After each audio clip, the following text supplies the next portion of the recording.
walwalele, kayo walwalele, shubwistoyo kipaka, shubwistoyo kipaka, kayo walwalele, kayo walwalele, kayo walwalele, kayo walwalele, kahashaluko ikolai, kahashaluko ikolai, kayo walwalele, kayo walwalele, kayo walwalele, kayo walwalele, shubwistoyo, kayo walwalele, kayo walwalele, kayo walwalele, kayo walwalele, saluko ikolai, kayo walwalele, kayo walwalele, kayo walwalele, kayo walwalele. Oh.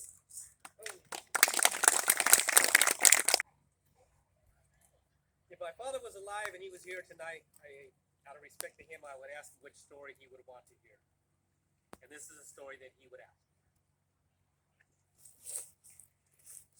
A long, long time ago, in a place you know as Malibu, we call Umaliwo, where the waves crash loudly.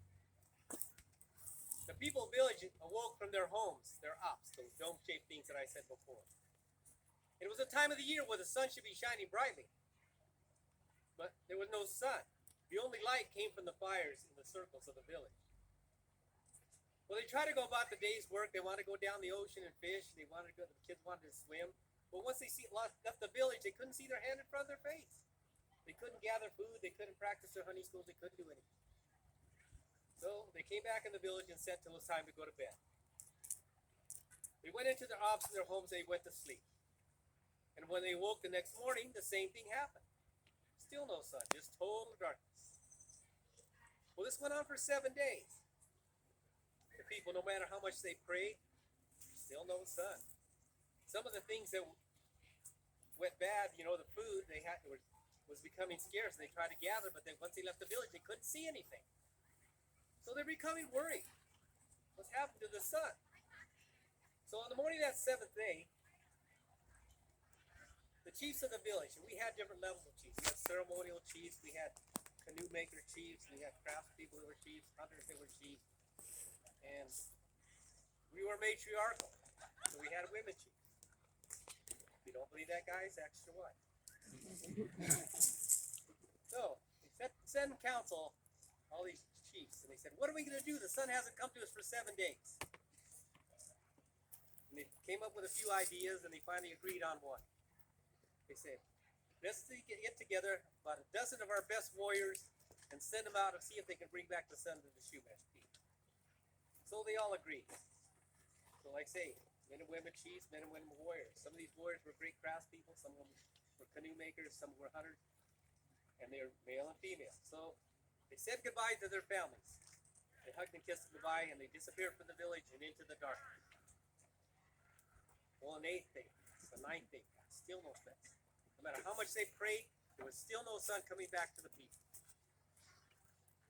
On the morning of the 10th day, out of the darkness comes an old guy like me. And with him he has a little warrior that stands about this tall. And the people of the village approached him. They said, what do you want with us, old man? He said, I brought my warrior to bring back the sun to the Chumash people. Well, they kind of chuckled because this warrior was only this tall. What makes you think that warrior is going to bring back the sun to the people? When 3 days ago we sent out 12 of our best warriors, and they still haven't come back with the sun. The old man, just kind of nodded. He says, I guarantee my warrior will bring back the sun to the people. So having nothing to lose, their warriors didn't bring back the sun. They brought the old man into the circle with his warrior. The old man began to sing. Yanni, yanni, ho, yes, yo, yes, yanni, yanni, ho, yes, yo, yes, yanni, yanni, ho, yes, yo. Well, the warrior danced a little fast. Yanni, yanni, ho, yes, yo, yes, yanni, yanni, ho, yes, yo, yes, yanni, yanni, ho, yes, yo. The warrior danced even faster. Yanni, yanni, ho, yes, yo, yanni, yanni, ho, yes, yo, yanni, yanni, ho, yes, yo. And the warrior considered to continue to dance in the circle, faster and faster. And he put his arms out like this. feathers started to cover his arms, covered his face, till eventually his whole body was covered with feathers. He danced a few more times in the circle, and he took flight, and he disappeared into the darkness. On the 11th day passed, 12th day, 13th day. No matter how much they prayed, that sun still wasn't coming up in the sky. On the morning of 14th day, in hopes of seeing something, the people once again looked to the sky. And as they did, in the east, they saw a little glimmer of light coming over the mountains. And as time passed, more light. Till eventually part of the sun was in the sky. And then the whole sun was in the sky, above the mountains. As they looked closely, those 12 warriors that they sent back out to find the sun came back to their families. Their families were very excited to see them, that they arrived back home in the village safe. Well, the sun wasn't getting much higher in the sky. As they looked about, they saw that the sun was setting on the tail of that warrior that had turned into that bird. And he was kind of moving back and forth across the mountains in the east.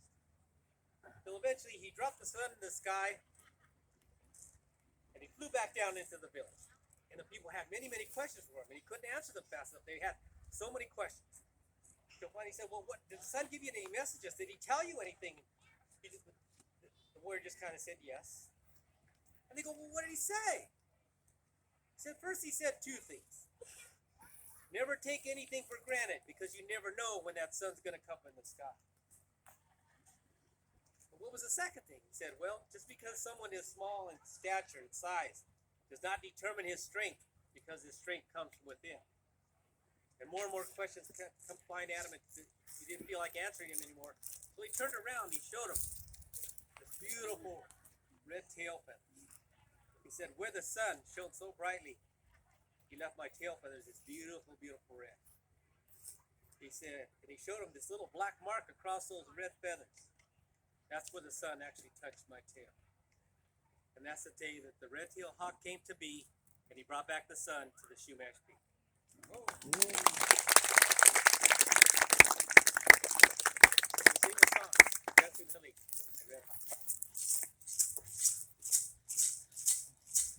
A desert hilly, a desert hilly, haku te hale. A desert hilly, a desert hilly, haku te hale. A tatapa woshile, a choho with you, a choho with you. A yawa yawa kiwanawa, yawa yawa kiwanawa. A desert hilly, a desert hilly, haku te hale. A desert hilly, a desert hilly, haku te hale. A tatapa woshile, a choho with you, a choho with you. A yawa yawa kiwanawa, a yawa yawa kiwanawa. A desert hilly, a desert hilly, haku te hale. A desert hilly, a desert hilly, haku te hale. A tatapa woshile, a choho with you, a choho with you. A yawa yawa kiwanawa, yawa yawa kiwanawa. A desert hilly, a desert hilly, haku te hale. A desert hilly, a desert hilly, haku te hale. A tatapa woshile, a choho with you, a choho with you. A yawa yawa kiwanawa, yawa yawa kiwanawa. A desert hilly, a desert hilly, haku te hale. Aho hilly.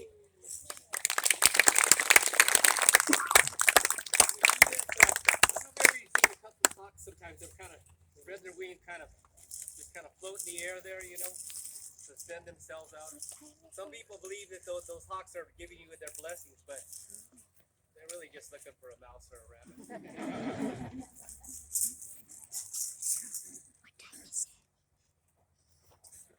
You ever hear the coyote. The coyote's a trickster, or he always wants to be that guy that's one of those friends that always wants to be first in line, wants to be the center of attention, you know.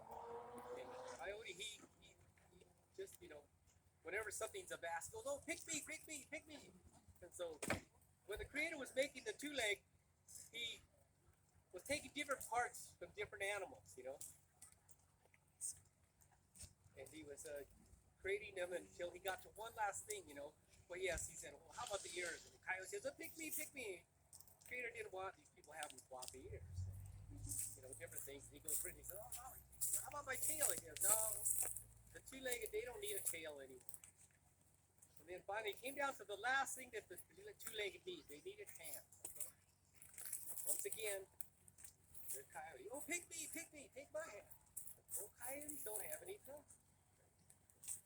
So as he's sitting there, you know, saying, pick me, you know, here comes Lizard. He's sitting on this rock just enjoying the sun, and he's thinking about it. He says, wow, look at my hand. He could use mine. He didn't say anything to Coyote, though, you know.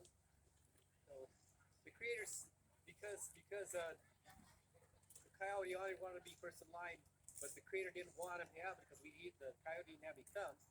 He kind of made a contest of it. He says, whatever animal gets up there first to the top of this mountain where there's this rock that you put your hand in, it'll take the impression, and that's the animal that will pick to use his hand. So we'll do this at sunrise tomorrow. So Coyote sits in his bed and he's just kind of thinking, he's trying not to go to sleep because he doesn't want anybody beating him there. He's going to stay up all night so he can be the first one up to this rock to make this impression. But as the night passes, he gets tired. He's snoring. His eyes.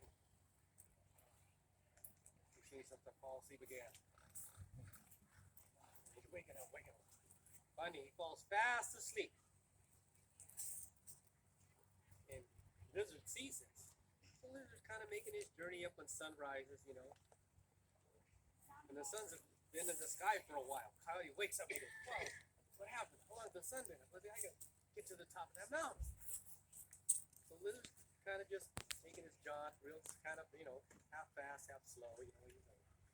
And Coyote takes off. And he's running. And he's